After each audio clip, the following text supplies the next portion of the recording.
ये सभी मुद्दों पर हम डिस्कशन करेंगे, लेकिन सबसे पहले हम समझते हैं क्या था आपातकाल यानी इमरजेंसी। आपातकाल 25 जून 1974 को लगाया 21 मार्च 1977 को इसे पूरी तरह से समाप्त किया जाता है। तो आपातकाल में क्या क्या हुआ था, सभी घटनाओं को हम महत्वपूर्ण देते हैं।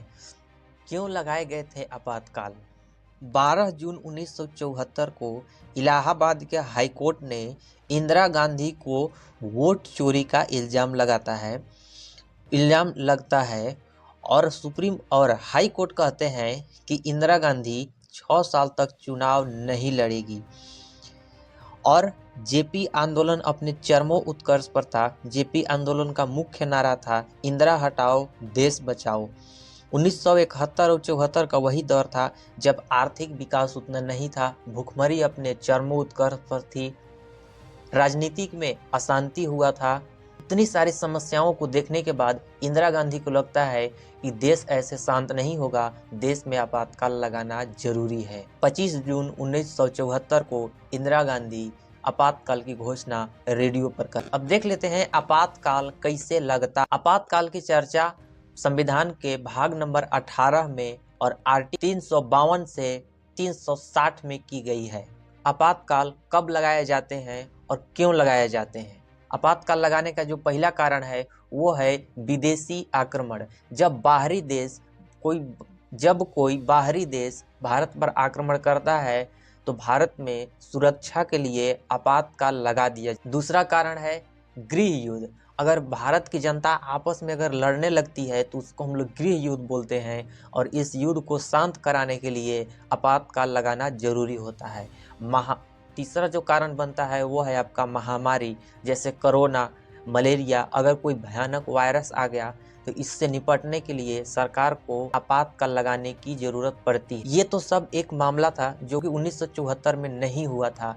फिर भी यहाँ पर इंदिरा गांधी ये बहाना बनाती हैं कि देश में आंतरिक अशांति होने के कारण हम आपातकाल लगाने के लिए लोकसभा में 66% बहुमत से पारित होना चाहिए। राज्यसभा में पारित हो या ना हो 14 दिन बाद ऑटोमेटिक पास हो जाता है और राष्ट्रपति इसकी घोषणा करते हैं। अब देख लेते हैं जब आपातकाल लगता है तो उसमें क्या क्या समस्या आती। जब आपातकाल लगती है तो भाग संख्या 3 यानी इंडियन कॉन्स्टिट्यूशन के भाग संख्या 3 को उड़ा दिया जाता है।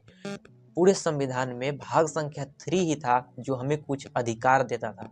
अगर भाग संख्या 3 को अगर हटा देंगे, आपको नॉर्थ कोरिया और भारत और पाकिस्तान में कोई तुलना ही नहीं कर सकते हैं, क्योंकि देश एक डिक्टेटर बन जाएगा।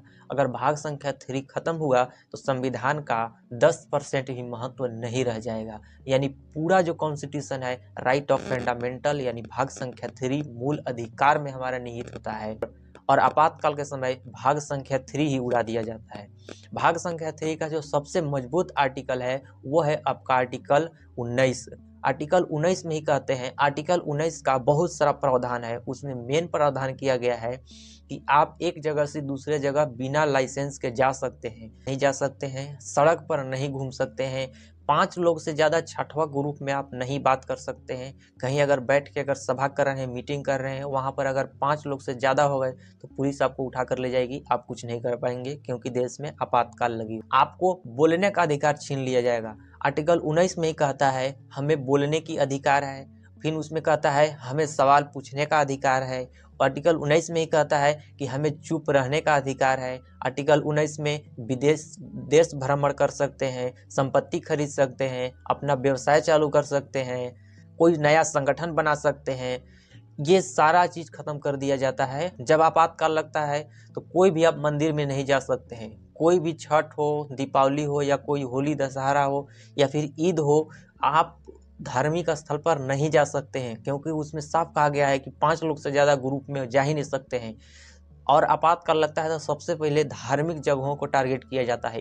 आपातकाल किस तरह से मैनेज किया जाएगा, इसके लिए सेना बुला लिया जाता है। जो सीआरपीएफ होते हैं, सेंट्रल पुलिस जो होते हैं, सीआईएसएफ वाले होते हैं, या फिर बीएसएफ को जवान को बुला लिया जाता है भारी भारी शहरों में कि यहाँ पर कोई अगर आंदोलन कर रहा है उड़ा दो, कोई यहाँ पर मांग कर रहा है हमारी मांगे पूरी करो, उड़ा दो। क्योंकि आपातकाल के दौरान आप ये कुछ भी नहीं कर सकते हैं। हमारी मांगें पूरी करो, सरकार नौकरी नहीं दे रही है, तो एयर पोल्यूशन इतना हो रहा है, सरकार बोल रहे हैं कि अरावली नहीं काटा जाना चाहिए, ऐसा नहीं होना चाहिए, सुप्रीम कोर्ट में ऐसा फैसला क्यों गया, इसके बारे में आज की जनता के पास है तो ये कह सकते हैं, लेकिन उस वक्त कुछ भी नहीं था।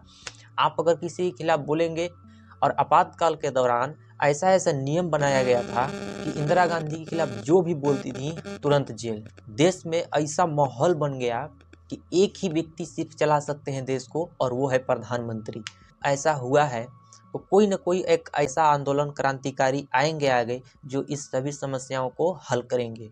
इसी कारण में बिहार के एक बहुत ही प्रसिद्ध नेता थे जयप्रकाश नारायण, अपने जितने भी साथी थे उन सबको लेते हैं और कहते हैं कि जेल में कितने लोगों को रख सकते हैं, 1 लाख 1.5 लाख रख सकते हैं, लेकिन जयप्रकाश नारायण के साथ 30 से 40 लाख लोग भर के आ गए और जेल भरो आंदोलन चालू कर दिया। उन्होंने कहा कि जितना इंडिया में जेल नहीं है उतनी हमारी संख्या है। अब किसी भी जेल की कैपेसिटी होती है कि हम इतने लोगों को रख सकते हैं, लेकिन उससे 4 गुना आ जाएंगे तो आप कहाँ रखना है, आपकी मजबूरी हो जाएगी। यही सब कारण के और जनता पार्टी के मोरारजी देसाई एकदम जीत पर तुले हुए थे कि अगर हमारी सरकार आ जाती है तो इंदिरा गांधी जितने भी प्रावधान लाए हैं सब प्रावधान खत्म कर देंगे। इंदिरा गांधी की सबसे भयानक कारनामा था आपातकाल, लेकिन इंदिरा गांधी की कुछ पॉजिटिव भी थिंकिंग थी। ऐसे नहीं इंदिरा गांधी को आयरन लेडी कहा जाता है, देश के बेटी कहा जाता है। अटल बिहारी वाजपेयी ने उन्हें दुर्गा कह के पुकारा कि आपातकाल देश पर एक कलंक था, तानाशाह की ओर ले जा रही थी। ये सब उनकी एक हिस्सा है। बांग्लादेश का निर्माण कराने में इंदिरा गांधी का हाथ है, उनका परमाणु बम का परीक्षण कराना इंदिरा गांधी का हाथ है। हालांकि 1974 में जो परमाणु परीक्षण हुआ था वो सफल नहीं हुआ था हमारा। पहले 1974 में इस्माइलिंग बुद्धा नाम से राजस्थान का एक जगह है जहाँ पर परमाणु परीक्षण किया जाता है, पोखरण नाम है उसका, वहीं पर परमाणु परीक्षण हुआ था लेकिन वो सफल नहीं हुआ। फाइनल जब 1998 आता है तो वहाँ पर परमाणु बम परीक्षण होता है। इसी समय इंदिरा गांधी के ही समय 1976 में एक भारत में संशोधन होता है। देखिए जो हमारा कॉन्स्टिट्यूशन है ना उसमें 22 भाग है, 395 अनुच्छेद हैं, कुछ अनुसूचियां हैं, सबको जोड़ा गया है। लेकिन वहाँ पर एक प्रावधान रखा गया है कि फ्यूचर में अगर किसी भी सत्ता चल रही है, अगर उनको लगता है कि नहीं ये सब छूट गया है, इसको यहाँ पर जोड़ना चाहिए, तो उसको हम संविधान में जोड़ सकते हैं, लेकिन डायरेक्ट नहीं जोड़ सकते। उसके प्रावधान रखा गया है। जब हम संविधान में कोई नई चीज़ को जोड़ते हैं तो उसको हम बोलते हैं संशोधन। और 1976 में 42वां संविधान संशोधन होता है, इसको हम लोग मिनी संविधान कहते हैं। 42वां संविधान संशोधन में कुल 59 यानी 59 विषयों को जोड़ा गया था। स्वर्ण सिंह समिति के आधार पर आया था।